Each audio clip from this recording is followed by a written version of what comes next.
আসসালামু আলাইকুম রহমতুল্লাহি বারাকাতু। যে যেখানে আছেন আশা করি সবাই ভালো আছেন। আমিও ভালো আছি। আজকে নিয়ে এসেছি কাঁঠাল বিচি দিয়ে শুটকির ভুনা। এটা কিন্তু খেতে অসম্ভব মজা। কাঁঠাল বিচি দিয়ে শুটকি তরকারি এটা কিন্তু অনেক মজা লাগে। আমি প্রথমে কাঁঠাল বিচি ধুয়ে কাঁঠাল বিচি ছুলে নিয়েছি, ছুলে ভালো করে কুচি কুচি করে কেটে 10-15 মিনিট লবণ দিয়ে পানিতে ভিজিয়ে রেখেছি। ভিজিয়ে রেখে এখন একটা প্যানে পর্যাপ্ত পরিমাণ রসুন কুচি, তারপরে পেঁয়াজ কুচি। এই শুটকি বোনায় কিন্তু পেঁয়াজ কুচি, রসুন কুচিটা পর্যাপ্ত পরিমাণ দিতে হবে, আর তেলটাও একটু বেশি দিতে হবে, যাতে করে এই তেলের মধ্যে দিয়েই কাঁঠাল বিচিটা ভালো করে ভাজা ভাজা হতে পারে, ভালোভাবে যেন ভাজা ভাজা হতে পারে।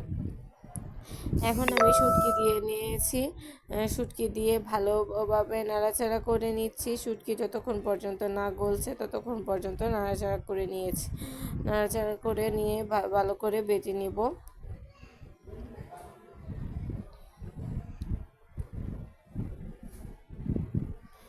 এখন আমি লবণ দিয়ে দিলাম, যেন একটু পানি না দিতে হয়, লবণ থেকে যেন একটু পানি ওঠে। পরিমাণ মতন হলুদের গুঁড়া। এই শুটকি তরকারিতে একটু জাল বেশি লাগে, তাই একটু জাল বেশি দিচ্ছি। পরিমাণ মতন মরিচের গুঁড়া, মতন লবণ, মরিচের গুঁড়ো দিয়ে ভালোভাবে কষিয়ে নেব। ভালো করে কষিয়ে নিয়ে ভাজা ভাজা হওয়া পর্যন্ত রাখবো। ভাজা ভাজা হয়ে গেলে আমি কাঁঠাল বিচি দিয়ে দেব। এখানে কাঁঠাল বিচি দিয়ে ভালোভাবে নাড়াচাড়া করে নেব। যে যেখান থেকে আমার এই ভিডিওটা দেখছেন অবশ্যই আমার ভিডিওটা সাবস্ক্রাইব করে রাখবেন আমার নতুন নতুন ভিডিও পেতে। আর আপনারা পরবর্তী কোন ভিডিওটা দেখতে চাচ্ছেন অবশ্যই কমেন্ট করে আমাকে জানাবেন, কোন রেসিপিটা পরবর্তীতে করব। তারপরে আপনারা আমার চ্যানেলটা লাইক দিবেন এবং নোটিফিকেশন অন করে রাখবেন, আমি যেন ভিডিও ছাড়া মাত্রই আপনাদের কাছে পৌঁছে যায়। এবার আমি কাঁঠাল বিচি ভালো করে দিয়ে নাড়াচাড়া করে নিব। এখানে পর্যাপ্ত পরিমাণ পানি দিবেন যেন এটা ভালোভাবে সিদ্ধ হয়, আর চুলার আঁচটা একদম মিডিয়াম রাখবেন। পানিটা একটু কম দিয়ে মিডিয়াম রাখবেন। মিডিয়াম রাখলে কিন্তু এটা খেতে ভালো লাগবে, মশলাটা ভিতরে যাবে আর তরকারিটা ভাজা ভাজা হবে। ভাজা ভাজা না হলে কিন্তু খেতে ভালো লাগবে না, পানি পানি থাকলে ভালো লাগবে না। এটা কিন্তু ভালোভাবে ভাজা ভাজা করে নিতে হবে। দেখছেন আপনারা কতটুকু লোভনীয় লাগছে খেতে, এটা কিন্তু খেতে অসম্ভব মজা হয়েছে। আমি খেয়ে আমার বাড়ির সবাই খেয়ে তো বলতেছে কী রান্না করেছি, কাঁঠাল বিচি তরকারি দিয়ে এত স্বাদ হয়।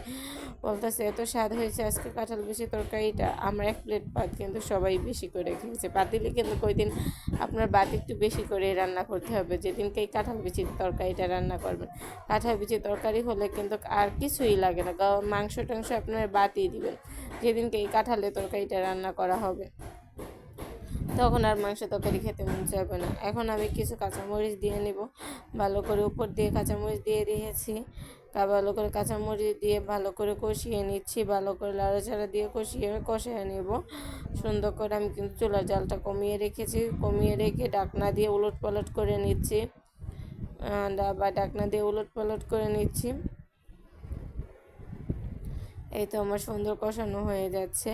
নামানোর আগে একটা কামরাঙ্গা মরিচ অবশ্যই দিয়ে দেবেন, দেওয়ার চেষ্টা করবেন। এটা দিয়ে দিলে কিন্তু খেতে আরও বেশি ভালো লাগে। অবশ্যই কামরাঙ্গা মরিচটা নামানোর আগে দিয়ে দেবেন।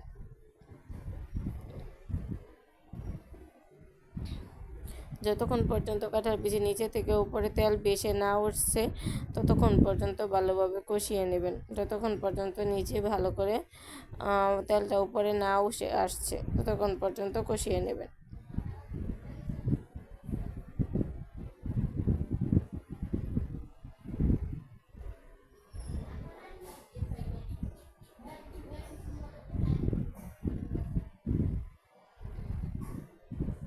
দেখেন কতটুকু লোভনীয় লাগছে, দেখেই মনে চাচ্ছে না খেতে। আসলে কিন্তু অনেক মজা হয়েছিল কাঁঠাল বিচি এই তরকারিটা শুটকি দিয়ে। আমি তো 1 প্লেট ভাত এমনিতেই বেশি খেয়েছি, আর সেই রান্নার সাথে 1 প্লেট ভাত বেশি খেয়ে ফেলেছি।